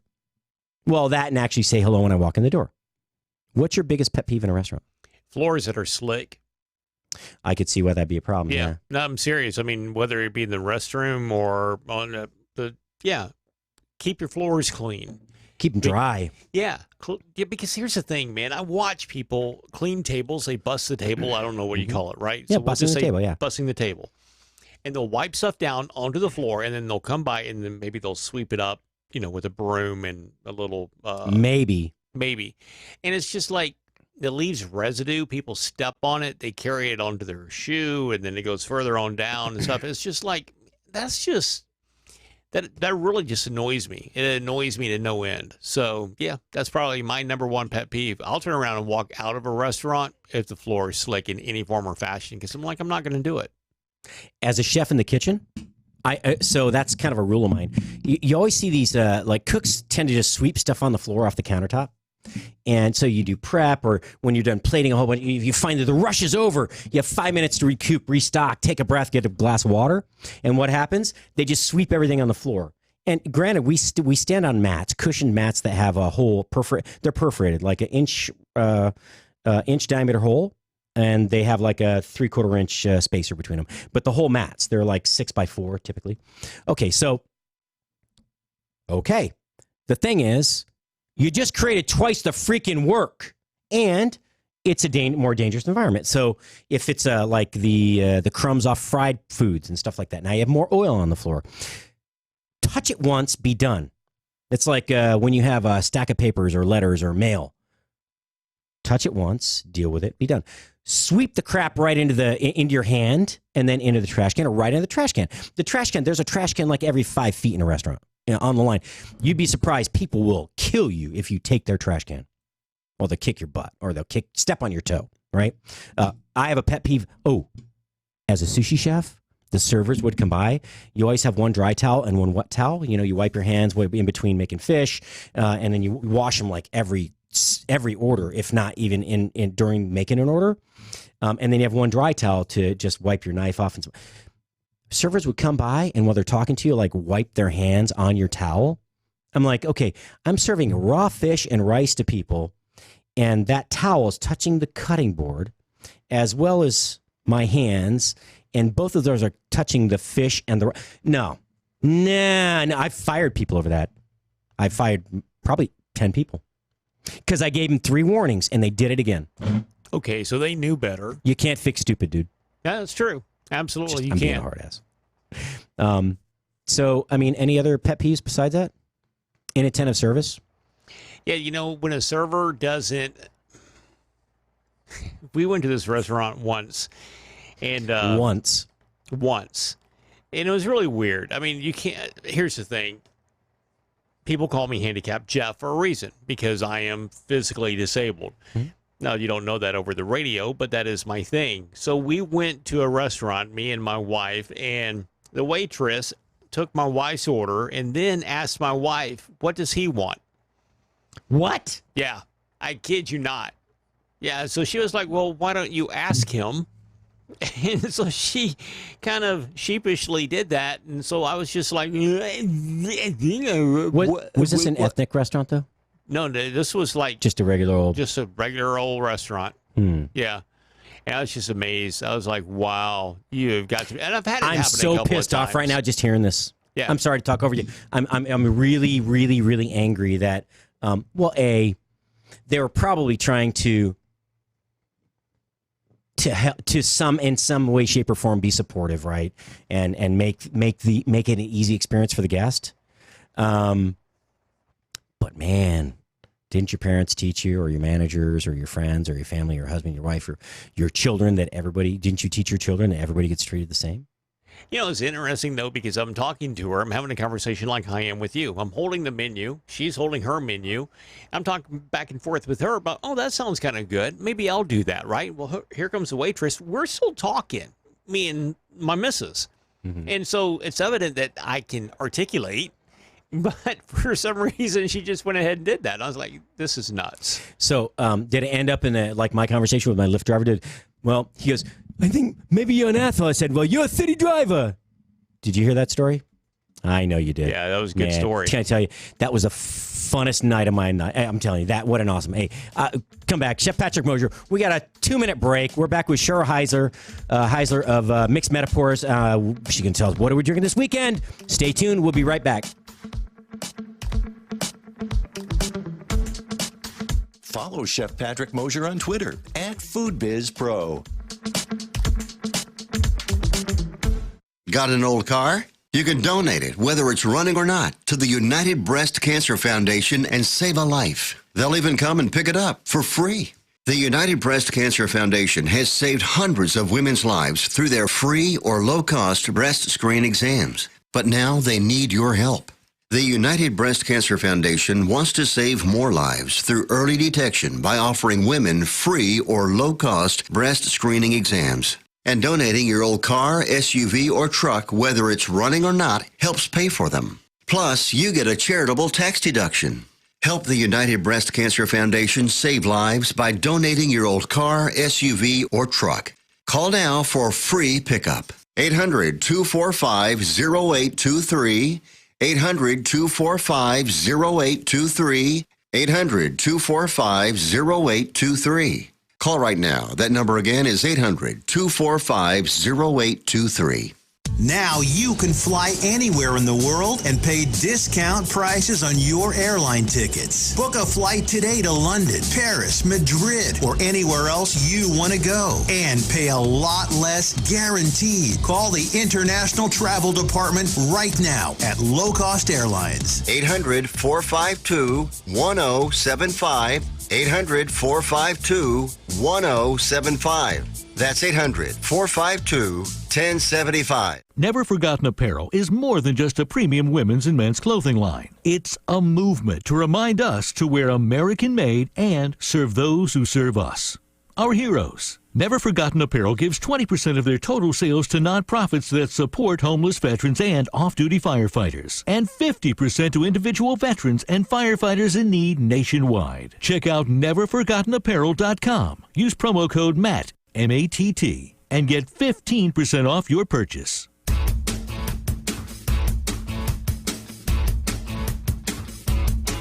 And we're back. It is the fourth course of the day. Yep, the dessert, the sweet spot. And today we're not really going to do dessert, but you know what we're going to do? We're going to talk about some spirits. And Cheryl Heisler, are you there? Hey, hi, I am. Hi, hey, how are you? I'm good. It's been like a whole week or so since we've spoken, maybe 2. I know. What have you been drinking without me? Right now I'm actually drinking, I'm having a Axis IPA from the Real Ale Brewing Company, which is actually pretty good. It's a kind of a juicy East Coast IPA, hazy IPA, but it's not too sweet, so I like it, and it's not doesn't have that strong hoppy finish in most IPAs. It's a pretty balanced beer, actually. I was pleasantly surprised. That sounds good. I know last time we talked beer, we realized we had similar tastes. We both was it Tank 7 Farmhouse Ale. Boulevard Beer, Tank 7. Oh, Boulevard Brewing. Oh, yes. If it comes in a can, it's cold, or it comes in a bottle, it's cold, and it's called beer, I like it, usually, at least, depending on the price point. But that's the discriminating palate I've come to know and love. It's really what's really funny is people will they'll serve me, they bring a bottle of beer to you and would you like a cold glass? I'm like, it's in a cold glass. Is it not in a? I mean, so you gonna take Save that extra step. Well, you can take a cold bottle and pour the beer into beer in a cold bottle into a cold pint glass. I just I know it's a service. It's one of the steps of service, but I always say it comes in a cold glass, doesn't it? And they're like, yeah, sure. I don't have to wash that one. Okay. Anyway, how you been? I've been well, thank you. Spent a little more time in Kansas City myself, visiting with grandbaby. the kids, and that was fun. And after he finished his evening crying jag, we hit the blender and do a lot of frozen margaritas. But not until my babysitting duties were literally put to bed for the night. I was a very responsible grandma. And it was a lot of fun. Well, we all trust you on that note. You seem like a very responsible person, given your day job. Did you hear? Speaking of irresponsible, my kids just sent me this. There was somebody ordered a Moana cake from the Disney movie in some place in Chicago. I haven't seen the clip yet, and they got a marijuana cake. Well, hey, woo! This party's getting ready to kick off right now. 7-year-olds are high and flying. Oh my gosh! I'm hoping. Heaven forbid there was a baby involved, because it would have been a really high chair that kid was sitting in. High chair. I'm hoping that it came in the shape of a marijuana leaf, so that they discerned right away that it was a marijuana cake and not a Moana cake. I'll send you the link if you want to post it. I'll leave it up to you. I absolutely do. Please send that to me. That's hilarious. I like stupid food news, and it never. You know what Schadenfreude is? I'm sure you do. Mm-hmm. Okay, so maybe it's just I don't know. Look, I'm a little arrogant. I'm not arrogant, but I have conviction, right? So maybe it's my conviction and my ability to laugh at myself and others. But Schadenfreude, which is so for you that don't speak German or some derivative thereof, Schadenfreude is really to kind of take pleasure in another's misfortune, right? Freude is happiness, and Schaden is like Schade is a shame, right? Something that's unfortunate. So Schadenfreude and Schadenfreude, yeah, it's to take joy in others' misfortune. There's another way to put it, but I love those stories. There's no nice way to say it, right? There's not. Stupid food news, right? Oh my gosh, it's like the criminals that. Can I tell you? Little off topic, but this guy broke into a house in Massachusetts, right? Breaks into the house, works his way to the garage, locks himself in the garage. There's no way to get out. You can't, for some reason, the garage door didn't open from the inside. Could not get back into the house. So here's the thing. I don't know, Connecticut, New Hampshire, Mass. It was one of those 3 states, Mass, New Hampshire, Connecticut. The guy gets stuck in the garage and has nothing to drink but like a couple bottles of water for like 4 days, right? These people are gone on vacation. And he sues them successfully because he could not get out of the garage. The guy broke into the freaking house. Wait a minute. Yes, it's the lawyer in me objects. I know, but he sued them? Yes, because there was no way, if you got trapped in the garage, to get out of that room. There was no way to safe haven. No route. Because did he confront them with that when they got home from vacation and he was in their garage saying? Well, pretty much they opened it up and the police. Yeah, he was weak on the floor. He hadn't had anything to eat in like 4 or 5 days, and he had like 3 bottles of water, the little bottles that were left in the garage. Poor guy. Okay. Well, I'm sorry for his plight, but didn't he kind of get himself into it? I know that's old school, that there are consequences to actions, but holy cow. Oh, holding others accountable and holding ourselves accountable is one thing that people aren't good at anymore. Common sense is not so common either. I don't think it ever was. But anyway, I didn't want to get off topic too much. I just thought that was a very silly related story, or vaguely related story, but it always astounds me. Yeah, go ahead. I was just going to say there's a similar kind of strange story. I don't remember when I heard it, but somebody went to rob a bank, and they wrote the robbery note on their own checkbook paper, so it had their name and address on it. So, Doc somebody used didn't plan as well as they should have. Doc used to do the stupid criminals, right? Oh my gosh! So there was this guy in Florida. This is at least slightly food related. I don't know if he's in Tampa, somewhere in Florida. Anyway, the police come to his house. His house is on fire. He answers the door naked. They say, "Hey, your house is on fire. Come out." He slams the door, locks it, he locks both deadbolts, walks back in.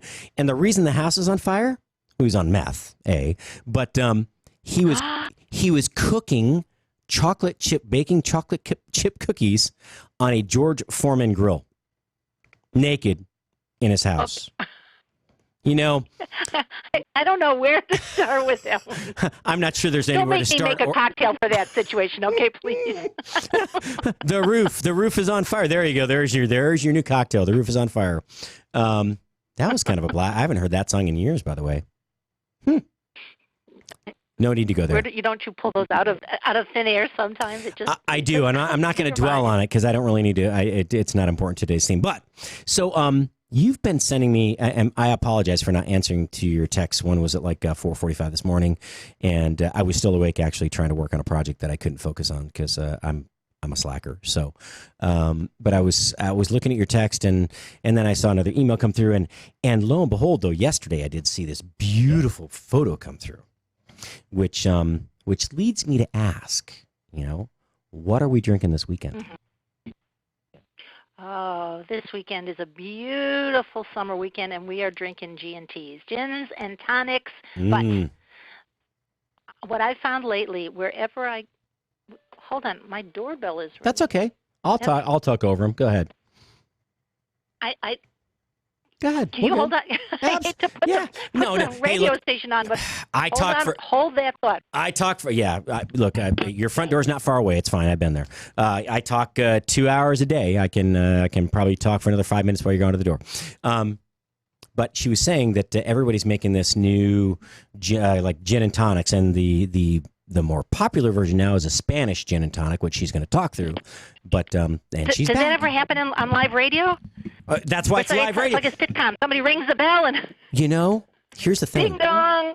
I left the studio for every segment, and the last two segments I came back less than 15 seconds before we started both times.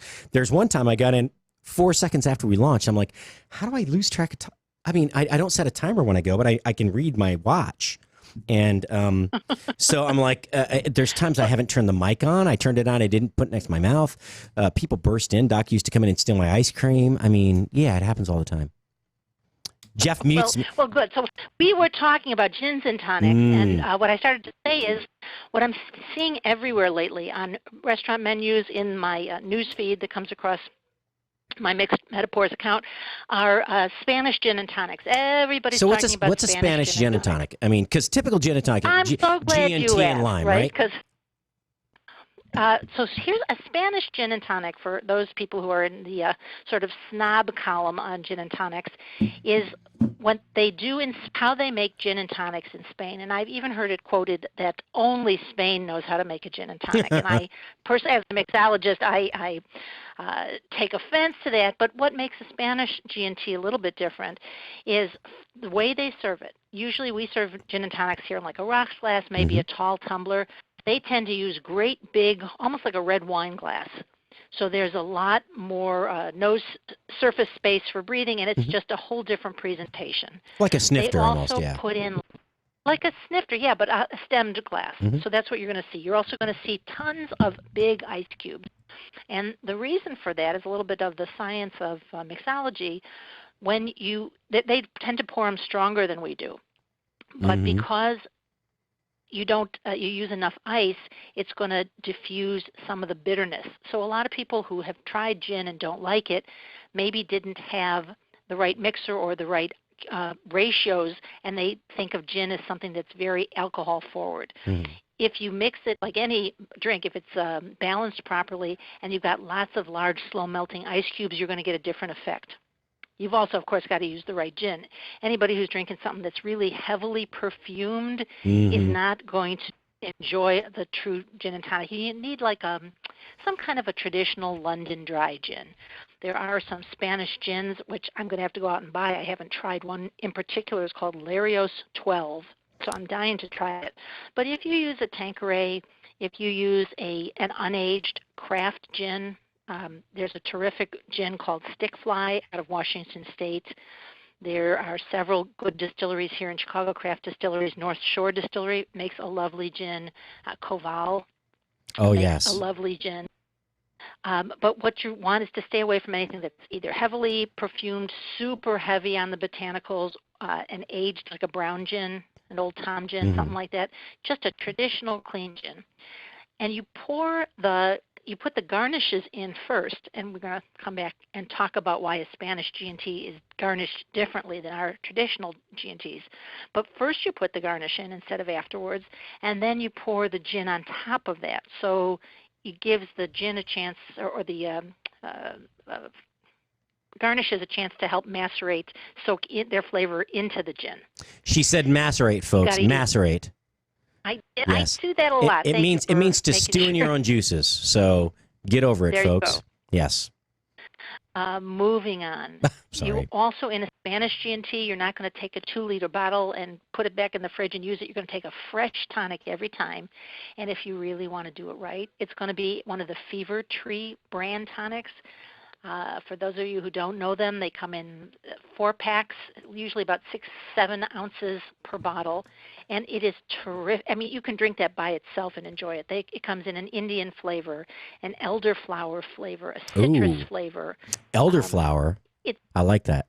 It's beautiful. That was one of the first Spanish G&Ts I had. And I said, there's something to this. But I've since been playing around with lots of the different ones. And then your ratios are going to be stronger. You do maybe 2 parts tonic, 1 part gin. Or if you want a stronger drink, 2 parts gin to 3 parts tonic. It's just slightly more tonic than gin, not like we make it here, kind of like a soda pop drink. Here's my beef with it. I don't believe that only the Spanish, and I love Spain, and I love the Spaniards, but we can make a terrific G&T here. And so my riff off of that is taking what we have in the States and playing it up. So I've made a California G&T. And what is making it unusual is, in addition to my dry juniper clean London dry style gin, I'm adding a half an ounce of California unoaked Chardonnay. Ooh. It's taking some of that alcoholic edge off the gin. We talked about that strong alcohol flavor. It's almost mellowing it out a little bit. And then I'm putting in a bottle of the Fever Tree Citrus Tonic. I strongly recommend going with an unoaked Chard here because I don't want the butteriness of a traditional California oaked Chardonnay. I think that won't play well with the dry gin. But if you go with an unoaked Chardonnay or even maybe a Chardonnay and Sauvignon Blanc blend, then add the Fever Tree, then garnish it with some things that I find a little more unusual than a traditional lime wedge. Juniper berries, which are beautiful and you find in the spice aisle of your grocery store. They're dried. They just look like cloves almost. And some, if you can find those dried orange wheels. There's a company, I think it's called Darman's in California, that takes these beautiful slices of mandarins, dries them out. So it sits atop the drink. Little by little, as you sip this down, the dried orange becomes reinfused so that it almost springs back to life. It adds a beautiful citrus zest to the nose of the drink. It looks gorgeous, and I think it's out of this world. It's a great drink. I'm telling you, I've always been a fan of gin and tonics. I didn't care if it was Tanqueray and Schweppes soda. I mean, Schweppes is a good product. It was, I'm not knocking it, but it's the mass-produced stuff, right? Right. It's the everyday man's tonic. So, but I mean, I didn't care if it was that or if it was Bombay Sapphire and some local, never heard of or never seen again brand of tonic. It didn't matter. I've always liked it. My one thing that I've always been curious about this: who the hell thinks about making food and beverage products from poisonous items? Because juniper berries are not healthy for you prior to the cleaning, boiling, blend, that's still the distilling process. You can't go up to a tree, pick juniper berries, and eat them. They make you very ill.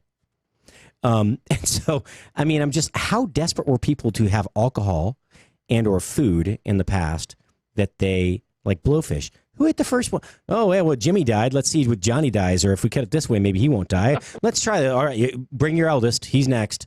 It's just like, Oh my God! I know, but I don't know the. Go ahead. I don't know the history of juniper berries. That's really interesting to me because I think they add so much with just a few drops of them, either in the gin distilling process itself, or even as a topping to the drink. But that's a little scary. What else do I not know that I'm imbibing? No, that could make me I don't think that gin's bad for you, but it's funny that you look at like a absinthe, right? By the way, right. this recipe, this cocktail looks delicious, and we have to go one more time. Let's go through the one that you made, Marie and myself, when we were there at the Writers Theater. That was fresh. It was lemon and lime, right? Fresh lemon juice, simple syrup, gin, and something else missing. You caught me off guard. That was a month ago. A couple of months. It was a couple of. It was called Repressed Feelings. Wait a minute. It's coming back to me. Yeah. Wait. Talk amongst yourselves. I'm a little verklempt. Was your doorbell ringing now? No. So verklempt in Yiddish, it means like I'm choked up, but the actual the old meaning in German is actually constipated. So it's the same thing. Emotionally constipated, or other constipated are the same thing. But it's just it cracked me up because I used to watch Mike Myers. When he would act. Talk amongst yourselves. A coffee talk. Remember on SNL? I'm verklempt, and I was like, what? You're constipated? I mean, it took me a minute to put two and two together. But I'm like, and I even speak both. A little both. But anyway. A bissl Yiddish?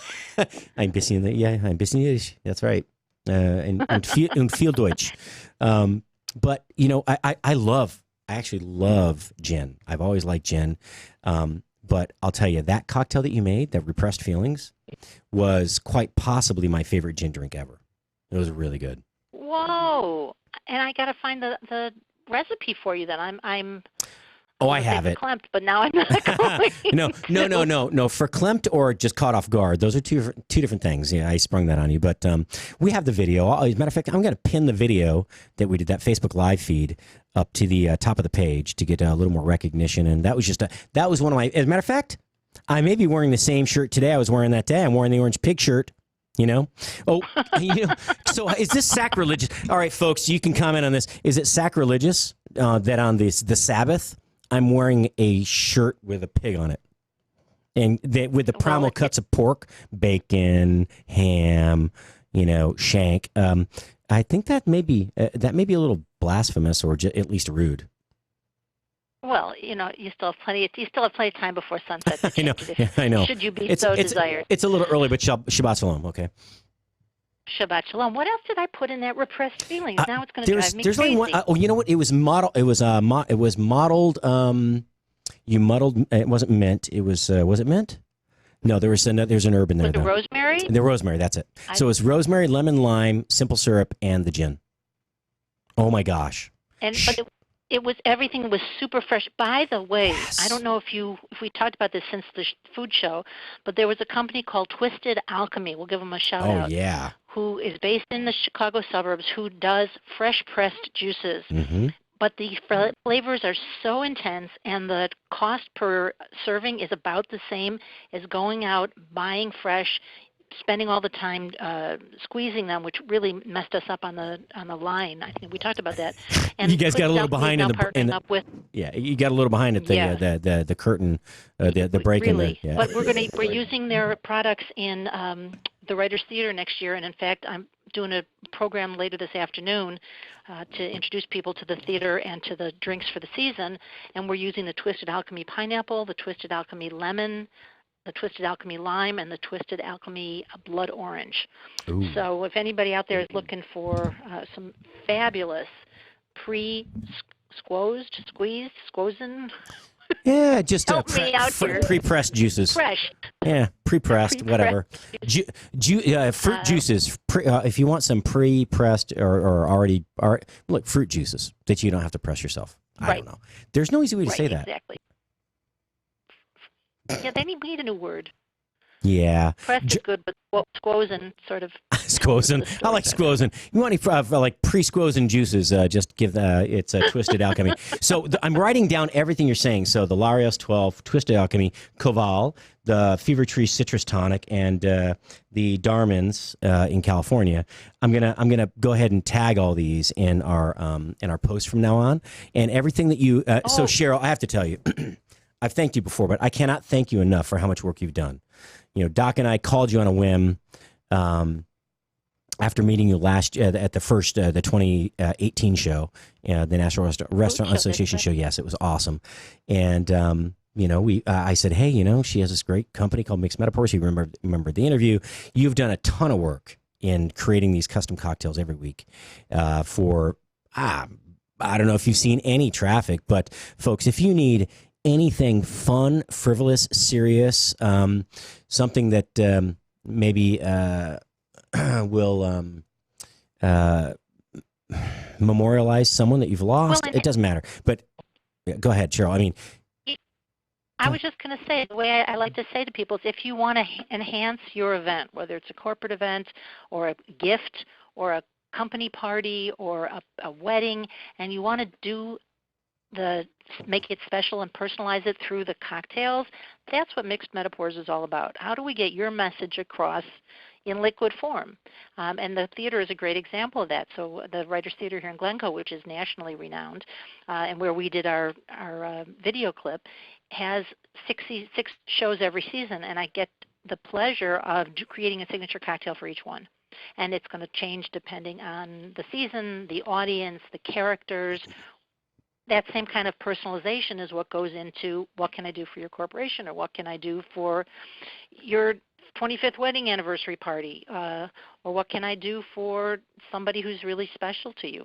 So that's the fun for me, but getting to work with you guys and sharing these ideas and bouncing them around. I learn as much from every show as hopefully you're getting from me. So thank you for the opportunity. You know, I think they should call the bar there because that's a really pretty little place by there. That theater is phenomenal. This coming from a guy who grew up in New York. I went to the theater all the time. My sister Karen used to take me to the Saratoga Performing Arts Center. She took me to all sorts of fine arts and museums, and my family, my mother, all my siblings as well. But you know, that the Writers Theater is beautiful, and that little bar they have there, it really should be called Mixed Metaphors, because you know why? The theater goers, the theater goers would appreciate it and get it. I'll mention that. As a matter of fact, no. To the here's director when I see him at the event later.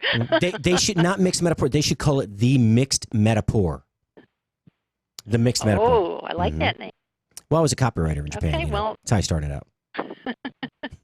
Made too much money. I know who to go to if I need to serve food with my cocktails. We have always talked about pairing things up. We haven't managed to do that yet. No. So let's talk about that. Wait. You got a slightly citrusy, right? Because you're using the Fever Tree Citrus Tonic. You're using the Koval Gin or Larios 12. Little the Darmans. Those are the juniper berries, right? Treated, dehydrated. Right. All right. So. No. The berries are just Morton and Bassett, the San Francisco. Oh, Morton and Bassett. Okay. The Darmans are the orange slices. And if you're going to make a shout out, add Stick Fly gin from Washington State. I really Stick like Fly that. will It's do. my new Okay. favorite. All right. So Stick Fly. All right. So we want something that is going to stand up to the gin and tonic's a unique flavor, right? Now you're adding citrus in you're going to have that's a palate cleansing but strong flavor. So you can go with a fish. It's got to be a big fatty fish though, something like sea bass. Maybe a sea bass with and nobody used to this beautiful sea bass. It was oven roasted, and right before it was done, or pan seared, then oven roasted. Before it was done, we would shave truffles on the top and put it in the salamander, the broiler, and toast the truffles on top of it. And then when it came out of the oven, or when it came out of the broiler, we put it on the plate, and you just drizzle a little bit of clarified butter over the truffles, and then took this mixture of soy sauce and yuzu, which is a Japanese citrus. The cool thing about soy sauce and citrus is, depending on the ratio and what you eat it with, it has a different flavor based on the ingredients. Like, you eat it with asparagus. That sounds it's amazing. so good. Yeah, and so you have a little bit of a crossover flavor pairing with the citrus and citrus, right? But uses it's it's almost like a tannic lime lemon, right? It's not super sour like a lemon. It's not as sweet as a lime, and it's more dry. And so now that with the citrus, the sweeter citrusy notes in the gin and tonic, you've got that again. Gin is a kind of an astringent, but you've got this fatty fish. You get the richness of the truffles. I think that maybe some roasted Japanese turnips or whatever you put on the plate. I don't care what the veggie is. You can put on a pile of spinach for all I care. But remember, you've got the half ounce of California unoaked Chardonnay in there also, so that anything you drink a Chardonnay with, I think would play well with it. So it could be a beautiful, I would say, a salad with salmon on top. Ruby red trout. Any other kind of fish. But yeah, I'm not a namby-pamby fish. You need something that'll you need something with some flavor. Stand up to the drink. It's either got to be fatty or fishy, right? Scallops would be good. Scallops, like broiled scallop, like a baked scallop dish with maybe like a citrus cream or like a lemon cream sauce that it's baked in. Ooh, I'm so hungry. I don't know if they still serve this. Remember what they used to call the Boston scrod, which is really just a kind of whitefish. It's a generic name. Well, scrod was semen caught right on deck. It was the last fish they caught on the way in. They trolled the waters, and they didn't have room in the hull, so they throw them up on deck. It was the last fish they caught. They knew it was fresh. Scrod. Yeah. Exactly, but it could be a number of different kinds of things. Yeah, it was anything. But I think if you did something with a rich topping, whether it's a butter or a Parmesan and crumbs, something like that, and a drink like this, you'd have a very nice summer afternoon or evening. Crab stuffed flounder. You're getting out of the. I'm out of the water on this one. So one of my favorite fish is halibut. We did this. We have like 45 seconds, really quick. We did this awesome dish at Gladstone's in California, and it was basically you took a big giant 8-ounce fillet of halibut, and you cut a pocket in it, and you stuffed it with brie and crab and breadcrumbs, and then you seared it, and then you steamed it underneath a pan on a flat griddle. And then you served it with a grapefruit cream, like a grapefruit, cream sauce. It was unbelievable. All right, you get the last 10 seconds, grapefruit Cheryl. Cream sauce.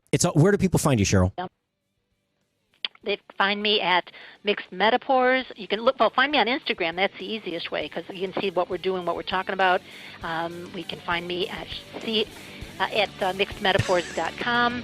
You can write to me at. You got enough information? Find me through Spoony. That's the best thing. Hey, have a great weekend. Be good to yourselves. Remember, Yarchi. Ciao for now. This is the only 24-hour